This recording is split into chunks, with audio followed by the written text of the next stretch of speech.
최근 미국 학교들 사이에서 수학여행과 교육여행의 목적지를 한국으로 돌리는 움직임이 눈에 띄게 늘고 있습니다.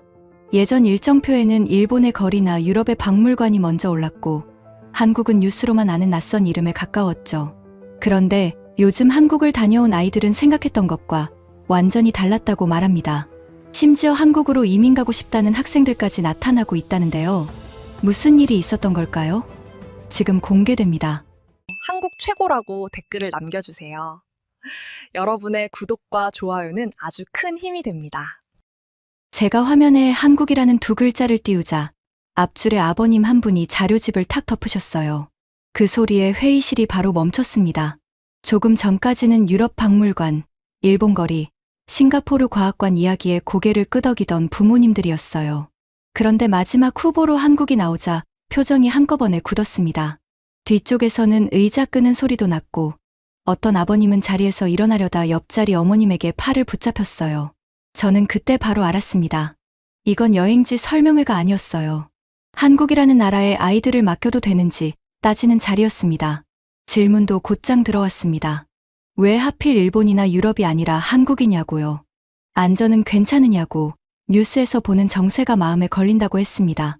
병원은 가까운지, 매운 음식밖에 없으면 어떻게 하는지, 호텔은 어디인지, 밤에는 절대 밖에 나가지 않는지까지 이어졌어요. 저는 마이크를 든 채 질문을 받아 적었습니다.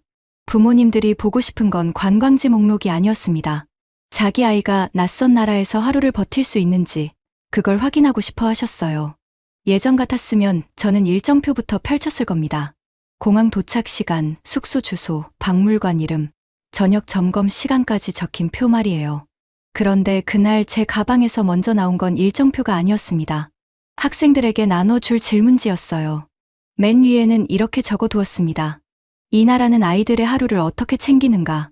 그 아래에는 질문들이 이어졌습니다. 학교에서 먹는 밥은 믿을 만한가? 낯선 도시의 저녁 길은 안전한가? 전쟁을 기억하는 방식은 어떤가? 오래된 궁궐과 새 도시가 어떻게 함께 놓이는가? 관광 코스가 아니라 아이들이 직접 확인해 와야 할 문제들이었죠. 아까 자료집을 덮었던 아버님이 종이를 훑어보더니 물으셨어요. 이건 여행 일정이 아니라 시험지 아니냐고요. 저는 맞다고 했습니다. 이번 여행은 한국을 좋게 봐달라고 부탁하러 가는 자리가 아니라고요. 아이들이 자기 눈으로 보고 부모님께 다시 설명해야 하는 수업으로 만들겠다고 했습니다. 다른 아버님이 바로 물으셨어요. 한국을 홍보하러 가는 게 아니라 확인하러 가는 거냐고요. 저는 대답했습니다.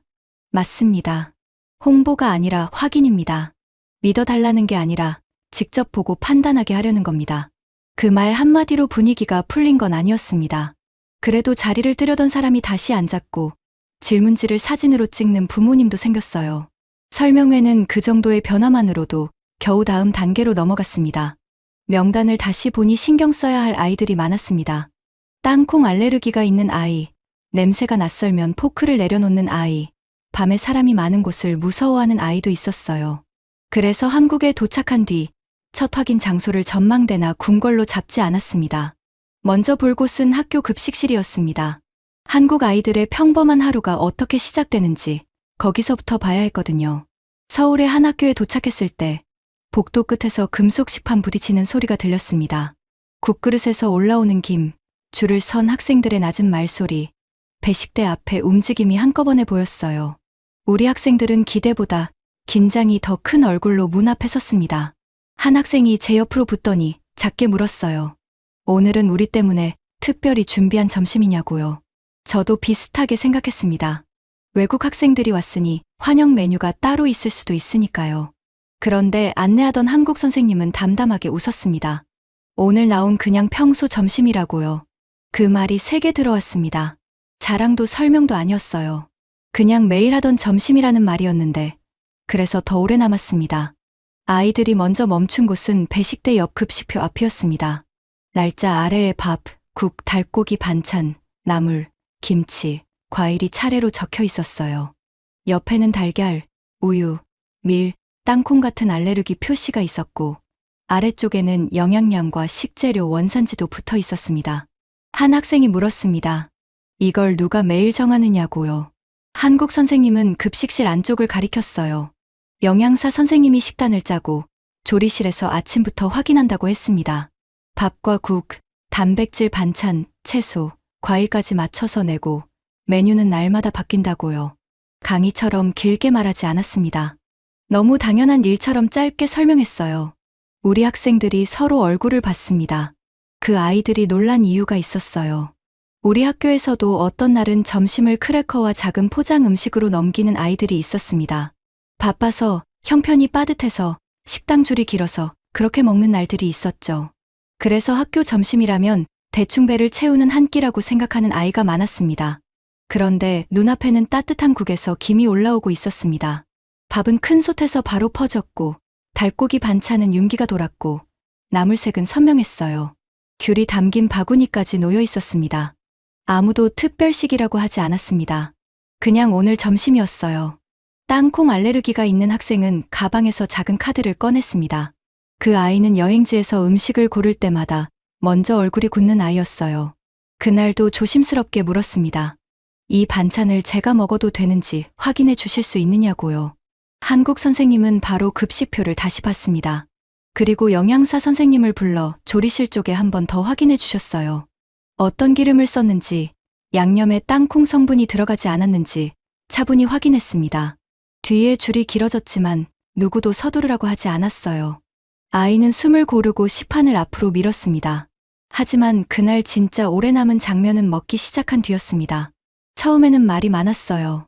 이 반찬은 뭐냐고 묻고, 국은 어떻게 먹는 거냐고 묻고, 김치는 얼마나 매운지 서로 눈치를 봤습니다. 그런데 첫 숟가락이 입에 들어간 뒤 테이블이 갑자기 조용해졌어요. 늘 장난을 먼저 치던 남학생이 밥을 한 번 더 떠먹고 말을 멈췄습니다. 국을 한 모금 마시더니 그릇을 내려놓지 않고 다시 마셨어요. 옆자리 아이가 웃으며 물었습니다. 너 지금 왜 아무 말도 안 하냐고요. 그 아이가 대답했습니다. 생각보다가 아니라 그냥 너무 맛있다고요. 그 말이 나오자 테이블이 확 풀렸습니다. 한 아이는 달고기 반찬 이름을 물었고 다른 아이는 나물을 조금 더 받아도 되느냐고 했어요. 평소 채소를 거의 안 먹던 학생이 나물을 다시 집어 먹더니 저를 보고 변명하듯 말했습니다. 이건 제가 아는 채소 맛이 아니라고요. 따뜻한 국도 아이들 표정을 바꿨습니다. 낯선 학교, 낯선 언어, 낯선 식판 앞에서 올라가 있던 어깨가 국그릇을 두 손으로 잡는 순간 내려갔어요. 한 학생은 숟가락을 든 채 급식표를 다시 봤습니다. 그리고 정말로 물었어요. 이게 매일 나오는 거냐고요. 한국 선생님은 고개를 끄덕였습니다. 메뉴는 매일 바뀐다고요. 국도 바뀌고 반찬도 바뀌고 과일이나 후식도 식단에 맞춰 나온다고 했습니다. 그때 뒤쪽에서 누군가 거의 혼잣말처럼 말했어요. 여기서 살고 싶다고요. 크게 웃음이 터진 건 아니었습니다. 그런데 테이블 전체가 고개를 끄덕였어요. 특별한 환영식도 아닌데 매일 이런 한 끼가 나온다는 사실이 아이들에겐 더 큰 충격이었습니다.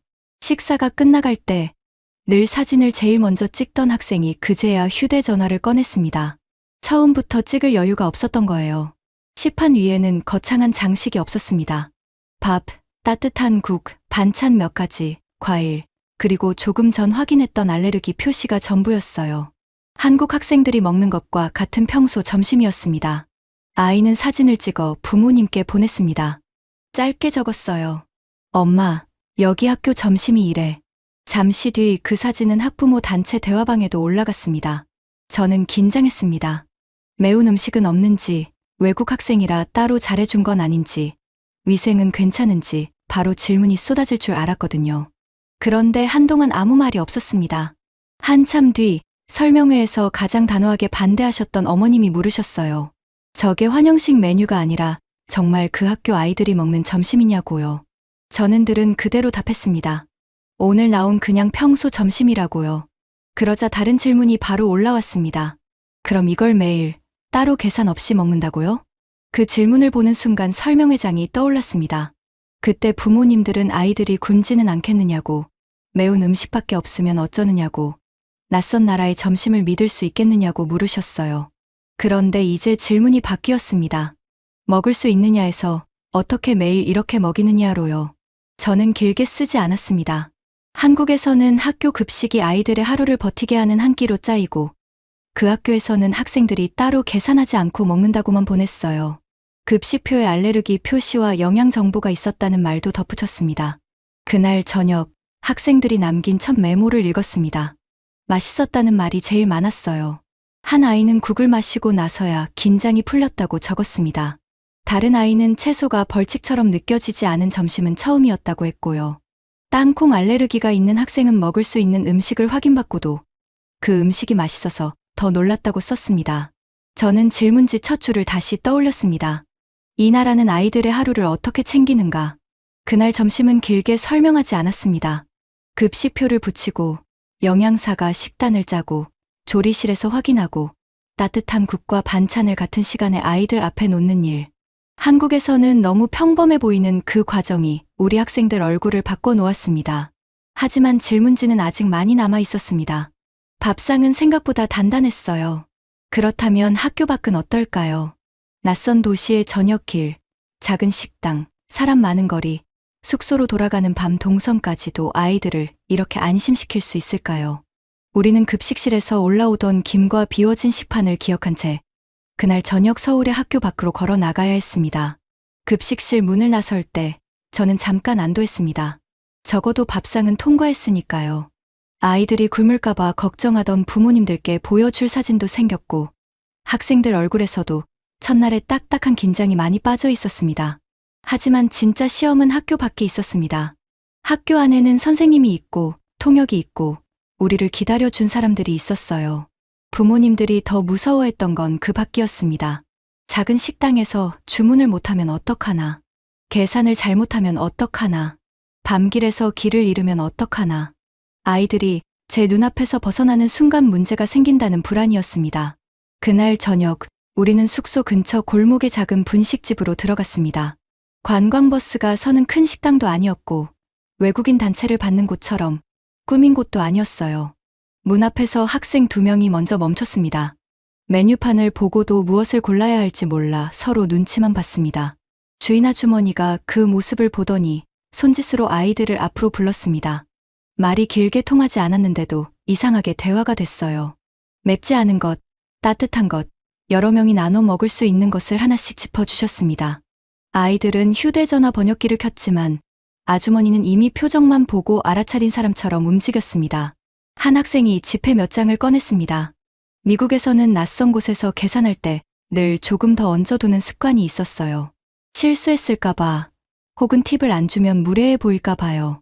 그 아이도 계산대 위에 돈을 올려놓고 손을 뒤로 뺐습니다. 그런데 아주머니가 바로 동전을 세어 아이 손바닥 위에 올려주셨어요. 아이가 괜찮다는 듯 손을 저었는데 아주머니는 더 단호하게 손을 다시 잡아 동전을 얹었습니다. 그리고 영수증을 가리키며 계산이 끝났다는 표정을 지었습니다. 그 학생이 저를 돌아봤습니다. 선생님, 이거 그냥 가져가도 되는 거냐고요. 누구도 더 받지 않았고 빠뜨린 돈을 모른 척하지도 않았습니다. 받을 돈만 받고 돌려줄 돈은 끝까지 돌려주는 계산이었습니다. 계산대 위에서는 남은 돈을 정확히 돌려주는 일이 먼저였습니다. 다른 학생이 작은 그릇을 들고 물을 더 받아도 되느냐고 물었습니다. 아주머니는 말없이 컵을 더 꺼내주고 냅킨을 한 묶음 더 놓아주셨어요. 그것도 계산서에 붙지 않았습니다. 아이들은 그걸 더 신기해했습니다. 맛있다는 말보다 먼저 나온 반응이 그거였어요. 왜 자꾸 더 주는데 돈을 더 안 받느냐는 말이었습니다. 식당을 나올 때는 길이 문제였습니다. 숙소로 바로 가려면 지하철역으로 내려가야 했고 골목이 2갈래로 갈라졌어요. 저는 안전 체크표를 꺼내 들었습니다. 낯선 골목, 밤 시간, 대중교통 이동, 학생 분산 위험. 빨간색으로 표시해 둔 줄이 4개나 남아 있었습니다. 그때 주인 아주머니가 우리 뒤를 따라 문 밖까지 나오셨습니다. 그리고 손가락으로 길끝을 가리키더니 영수증 뒤에 간단한 화살표를 그려주셨어요. 몇 번째 골목에서 꺾고 어느 계단으로 내려가면 된다는 뜻이었습니다. 옆 테이블에 있던 남자 손님도 자기 가방을 들고 일어나 지하철역 입구가 보이는 곳까지 같이 걸어가 주겠다고 했습니다. 아이들이 다시 저를 봤습니다. 이 사람이 우리를 아느냐는 눈이었어요. 모르는 사람이 왜 길을 알려주고 왜 문 밖까지 나와주고 왜 돈을 더 받지 않는지 이해가 안 된다는 얼굴이었습니다. 저는 바로 말했습니다. 오늘은 너희가 앞에서 길을 찾아보라고요. 저는 뒤에서 따라가겠다고 했습니다. 처음에는 3명이 아주 천천히 걸었습니다. 손에는 영수증이 있었고 눈은 간판과 골목 사이를 왔다 갔다 했어요. 하지만 큰 길로 나오자 표정이 달라졌습니다. 늦은 시간이었는데도 가게 불빛이 꺼지지 않았고 횡단보도 앞 사람들은 차가 없어 보여도 신호를 기다렸습니다. 지하철역 계단 앞에서는 내려가는 사람과 올라오는 사람이 자연스럽게 한쪽으로 비켜섰고요. 지하철 안에서도 아이들은 조용했습니다. 무서워서가 아니었습니다. 너무 복잡할 거라고 생각했던 곳이 예상보다 질서 있게 움직이는 걸 보고 있었어요. 한 학생은 손잡이를 잡고 서 있다가 창에 비친 자기 얼굴을 보더니 작게 웃었습니다. 선생님, 여기서는 제가 길을 잃어도 누가 속이려고 할 것 같지는 않다고요. 그 말이 저를 움직였습니다. 숙소에 돌아오자마자 저는 안전 체크표를 다시 펼쳤습니다.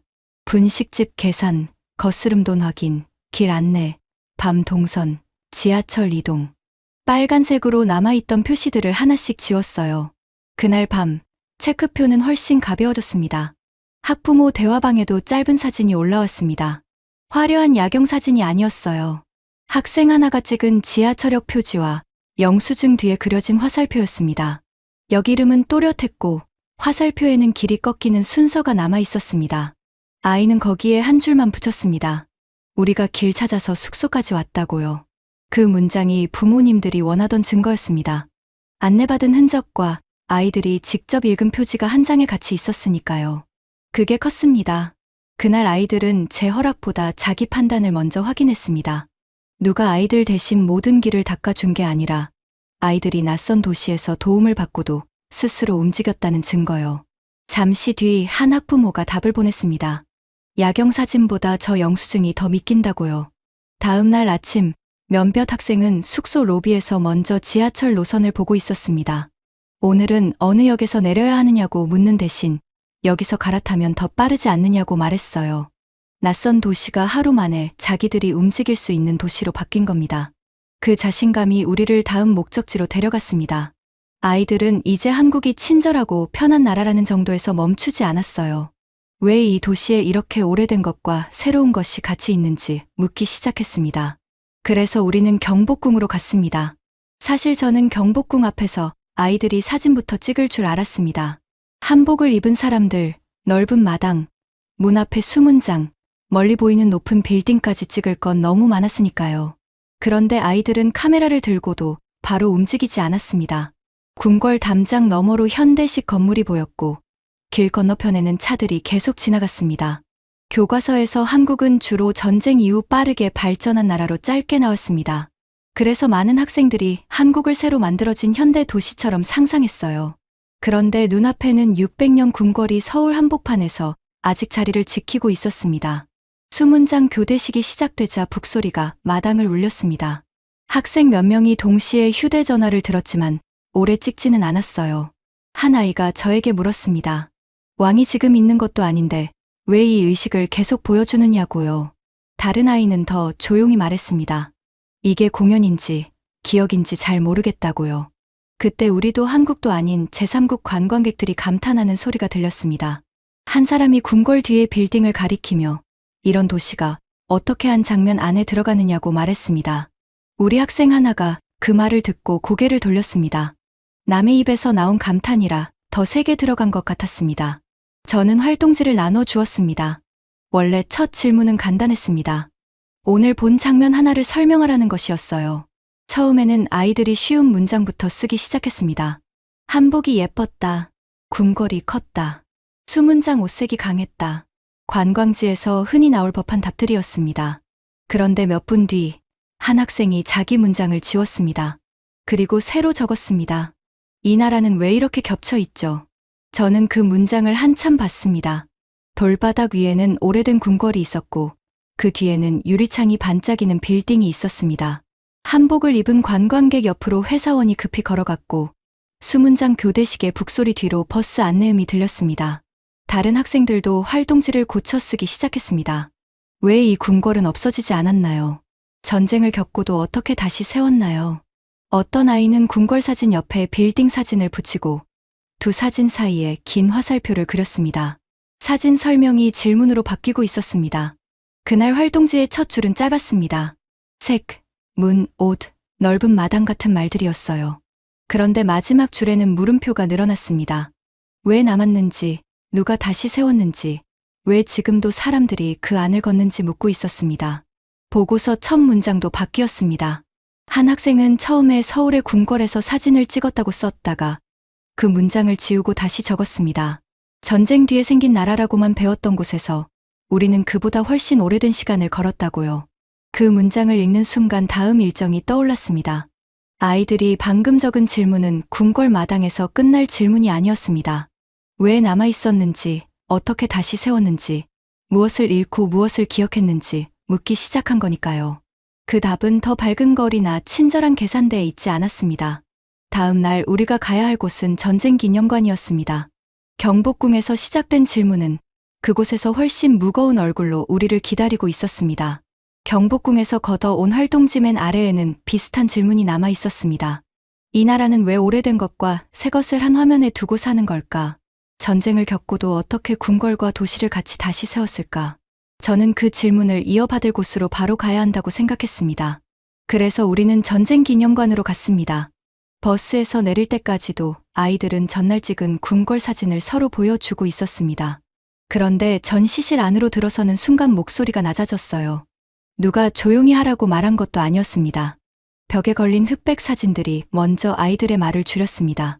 폐허가 된 거리, 끊어진 다리, 검게 탄 건물, 짐을 든 사람들의 뒷모습이 이어졌습니다. 안내원은 설명을 길게 하지 않았습니다. 우리를 한 사진 앞에 세운 뒤 바로 옆 화면을 가리켰어요. 같은 지역을 하늘에서 찍은 지금의 서울이었습니다. 아이들은 두 사진을 번갈아 봤습니다. 왼쪽에는 먼지와 무너진 벽이 있었고 오른쪽에는 다리와 도로와 빌딩이 촘촘히 놓여 있었습니다. 한 학생이 앞으로 한 걸음 다가갔습니다. 손에 든 활동지가 가슴 앞에서 멈췄어요. 질문은 나오지 않았습니다. 그 정적이 오히려 정확했습니다. 미국 학교에서 한국전쟁은 너무 빨리 지나가는 단원이었습니다. 냉전, 분단, 휴전선, 참전국. 시험에 필요한 단어 몇 개를 칠판에 적고 다음 단원으로 넘어갔습니다. 그런데 여기서는 그 단어들이 사진과 사람의 얼굴로 돌아와 있었습니다. 안내원은 한국이 도움받은 기억을 숨기지 않는다고 했습니다.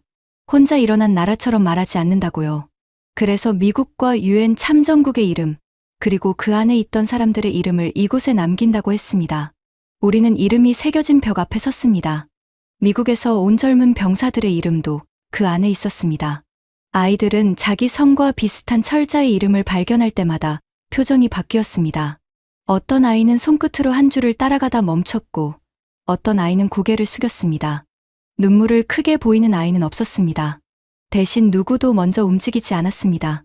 그 벽 앞에서 아이들은 국기보다 이름을 더 오래 봤습니다.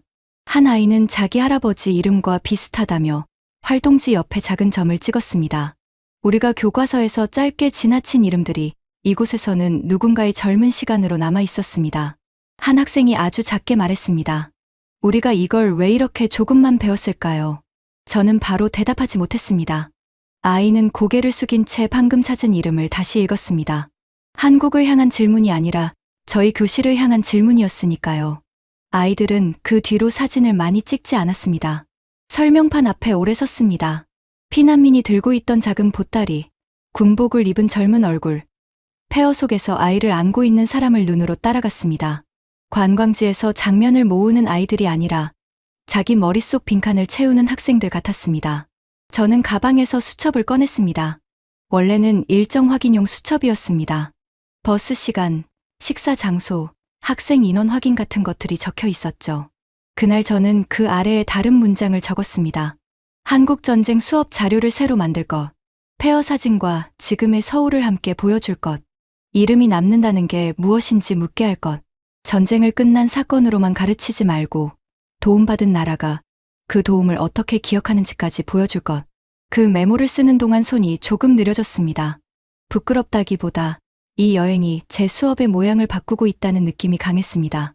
처음 학부모 설명회에서 저는 한국을 수학여행지로 설명해야 했습니다. 그런데 전쟁기념관 안에서는 학생들이 본 장면이 제 교재보다 먼저 가르치고 있었습니다. 전시를 마치고 나오는 길, 안내원은 폐허의 서울과 현재의 서울 사진을 다시 보여줬습니다. 이번에는 아이들이 더 오래 봤습니다. 한 학생이 말했습니다. 이 나라는 도움받은 걸 숨기려고 건물을 세운 게 아니라 잊지 않으려고 이곳을 세운 것 같다고요. 그 문장이 제 마음에 걸렸습니다. 도움받은 시간을 부끄러운 과거로 밀어넣지 않고 다음 세대가 보도록 이름과 사진으로 남기는 나라. 폐허였던 시간을 지우지 않고 그 위에 무엇을 다시 세웠는지 나란히 보여주는 나라. 그날 아이들이 본 한국은 그런 모습이었습니다. 기념관 밖으로 나오자 서울의 도로와 건물이 다시 보였습니다. 방금 사진 속에서 무너져 있던 도시가 이제는 우리 버스 창밖에서 움직이고 있었습니다. 회복이 박물관 안 이야기가 아니라면 도시에도 남아 있어야 한다. 저는 그렇게 생각하며 다음 목적지를 봤습니다. 그 답은 청계천에서 이어졌습니다. 아이들은 처음에 청계천을 그냥 예쁜 물길로 봤습니다. 도심 한가운데 물이 흐르고 사람들이 천천히 걷고 양쪽으로 높은 건물이 서 있었으니까요. 몇몇은 물이 맑다며 사진을 찍었습니다. 누군가는 쉬기 좋은 곳 같다고 말했습니다. 하지만 그곳은 관광 산책로만은 아니었습니다. 도시가 자기 몸을 다시 고친 증거였습니다. 우리와 함께 걷던 한국인 선생님이 근처 벤치에 앉아 있던 어르신께 짧게 양해를 구했습니다. 어르신은 학생들을 보더니 천천히 예전 이야기를 시작했습니다. 예전에는 이 물이 잘 보이지 않았다고 했습니다. 이 위로 높은 도로가 지나갔고 차가 끊임없이 다녔다고요. 먼지와 소음이 먼저 떠오르는 곳이었다고 했습니다. 아이들이 동시에 위를 올려다봤습니다. 지금은 하늘이 열려 있었고 물길 옆으로 사람들이 걸었습니다. 그런데 어르신의 말을 듣자 아이들은 그 빈 하늘에 사라진 고가도로를 그려보는 것 같았습니다. 방금까지 사진에 담던 물길이 과거와 겹쳐졌습니다. 한 학생이 물었습니다. 그 큰 도로를 없애는 일이 무섭지 않았느냐고요.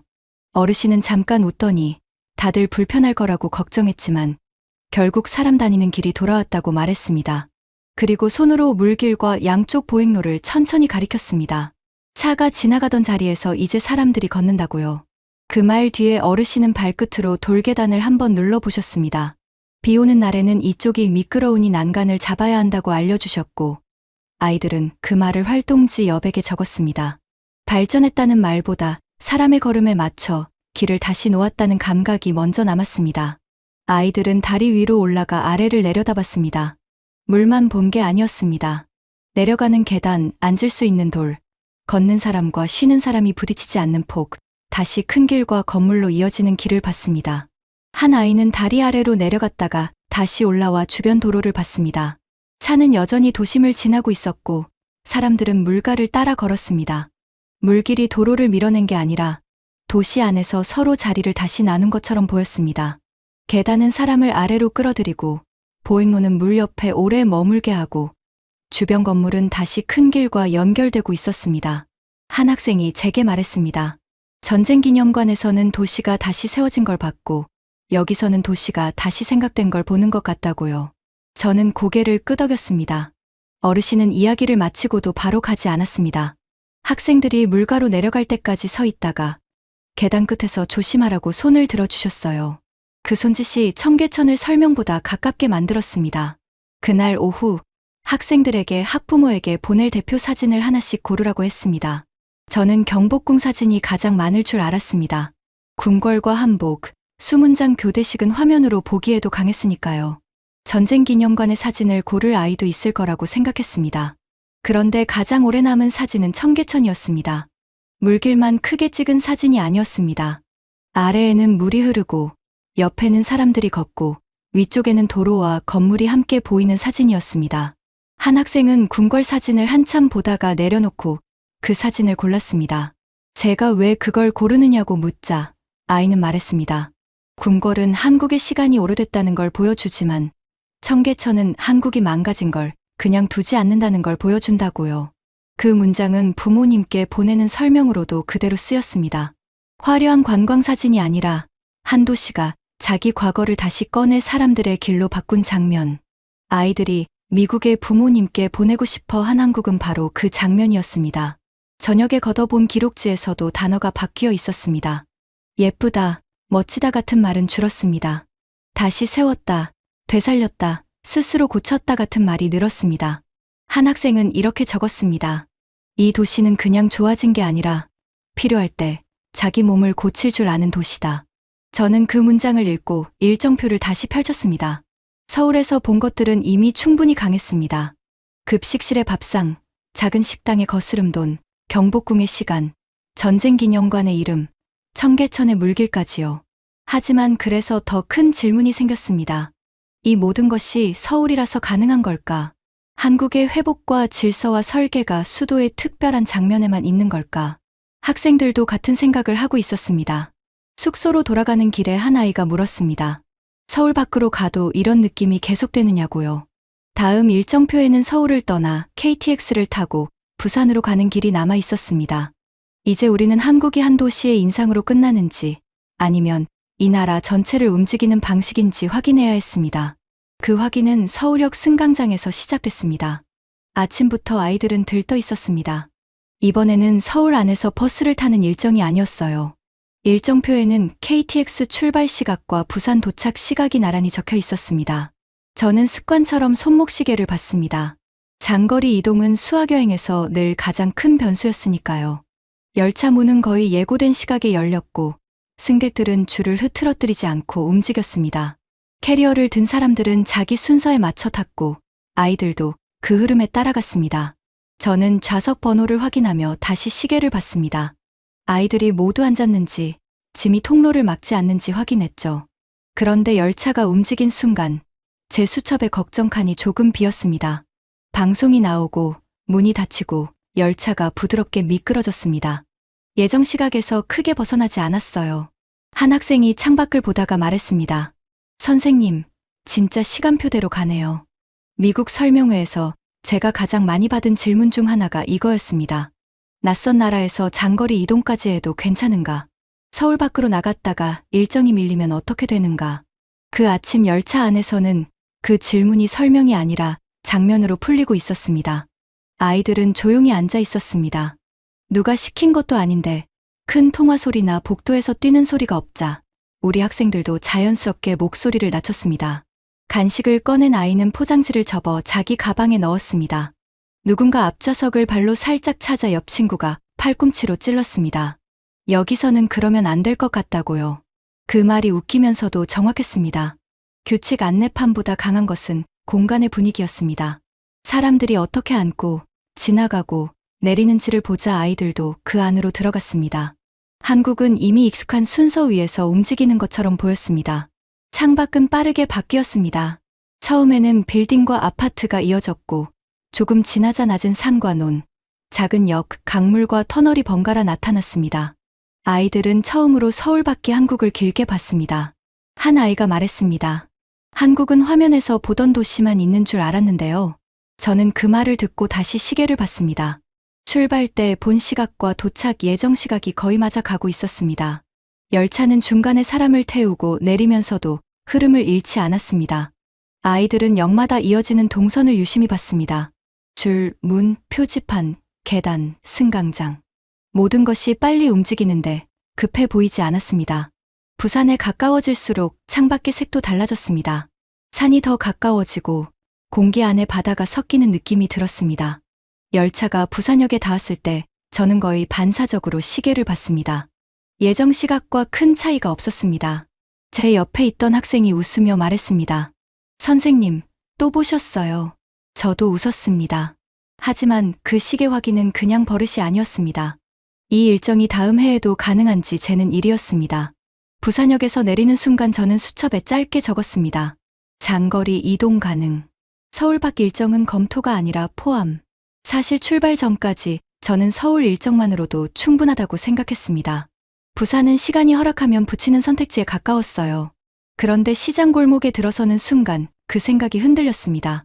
부산은 서울과 달랐습니다. 처음부터 공기의 속도가 달랐어요. 바다 냄새와 기름 냄새, 사람들의 목소리가 한꺼번에 밀려왔습니다. 가게 앞에는 생선이 놓여 있었고 좁은 길 사이로 사람들이 빠르게 오갔습니다. 아이들은 서울에 정돈된 지하철역과는 다른 활기를 봤습니다. 한 학생은 시장 아주머니가 손님을 부르는 목소리에 놀라다가 곧 웃었습니다. 아주머니는 머뭇거리는 아이에게 덜 매운 것을 먼저 집어주고 뜨겁다며 그릇 가장자리를 접어 잡게 했습니다. 아이가 돈부터 내려고 하자 아주머니는 먹고 천천히 하라는 듯 손을 저었습니다. 서울에서 배운 한국이 조용하고 정확한 얼굴이었다면 부산의 시장은 뜨겁고 빠른 얼굴이었습니다. 그 뒤에 바다를 봤습니다. 아이들은 한동안 말을 줄였습니다. 서울의 빌딩과 궁궐, 전쟁기념관과 청계천을 지나온 눈앞에 넓은 물이 펼쳐졌습니다. 어떤 아이는 신발 끝에 묻은 모래를 내려다봤고, 어떤 아이는 멀리 떠있는 배를 찍었습니다. 한 아이가 조용히 말했습니다. 같은 나라 안에서 이렇게 느낌이 다를 줄 몰랐어요. 저녁에 숙소로 돌아오는 버스 안에서 저는 물었습니다. 다시 온다면 무엇 때문에 오고 싶으냐고요. 대답은 서로 달랐습니다. 한 아이는 부산시장에서 먹은 따뜻한 음식을 말했습니다. 한 아이는 KTX 창밖으로 본 산과 강을 말했습니다. 한 아이는 서울의 밤길보다 부산의 바닷바람이 더 기억난다고 했습니다. 그러다 뒤쪽에서 누군가 말했습니다. 다음 팀이 서울만 보면 한국을 밤만 보고 가는 거 아니냐고요. 그 말 때문에 저는 그날 밤 다음 해 일정표를 다시 열었습니다.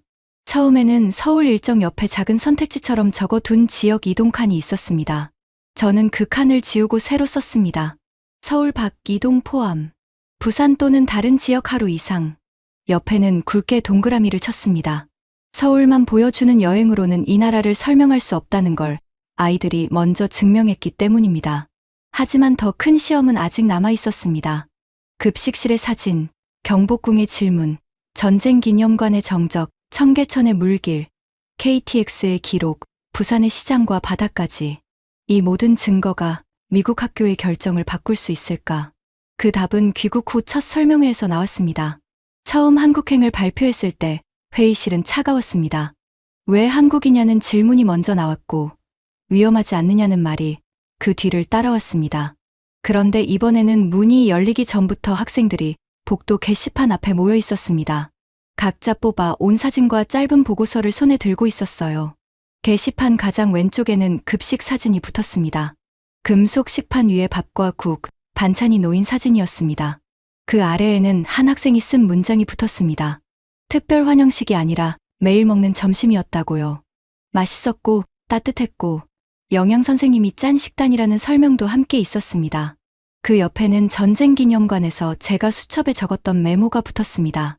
폐허 사진과 현재 서울 사진을 같이 보여줄 것. 이름이 남는다는 게 무엇인지 묻게 할 것. 학생들이 발표 자료에 넣자고 했습니다. 선생님도 바뀐 증거니까요. 청계천 사진은 가운데에 붙었습니다. 물길과 사람들, 위쪽 도로와 건물이 함께 보이는 사진이었습니다. 학생들은 그 밑에 도시가 스스로 고친 자리라고 썼습니다. 부모들은 사진 앞에서 오래 멈췄습니다. 마지막 줄에는 KTX 기록이 붙었습니다. 출발 시각, 도착 시각, 환승 동선, 부산역에서 시장까지 걸린 시간. 아이들은 감상만 적은 게 아니라 다음 팀이 따라갈 수 있는 자료로 만들어 두었습니다. 발표가 시작되자 분위기는 더 달라졌습니다. 학생들은 한국이 좋았다고만 말하지 않았습니다. 급식 사진 앞에서는 음식 걱정을, 전쟁기념관 메모 앞에서는 역사 수업을, 청계천 사진 앞에서는 도시 재생을, KTX 기록 앞에서는 장거리 이동을 말했습니다. 한 장면이 하나의 걱정을 밀어냈습니다. 그때 뒤쪽에 앉아있던 한 학부모가 자리에서 일어났습니다. 처음 설명회 때 한국행을 가장 강하게 물었던 분이었습니다.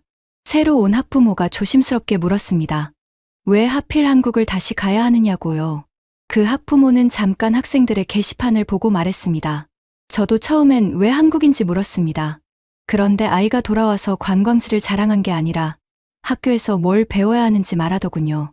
그 말 뒤로 회의실의 공기가 바뀌었습니다. 작년에는 제가 일정표를 들고 한국을 설명해야 했습니다.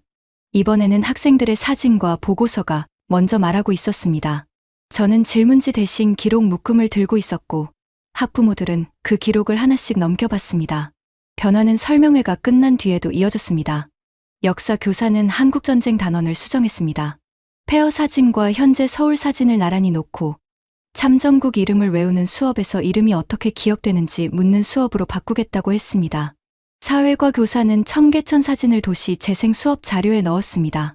급식 사진은 학교 복지와 공공식사 단원에서 쓰기로 했습니다. 학생들의 요청도 생겼습니다. 한국어반을 만들 수 없느냐는 말이 먼저 나왔습니다. 발표를 본 후배들은 한국어, 인사말과 메뉴 읽는 법부터 배우고 싶다고 했습니다. 교무실에는 한국어, 동아리 신청서가 쌓였고 도서관에는 한국 관련 책 목록이 붙었습니다.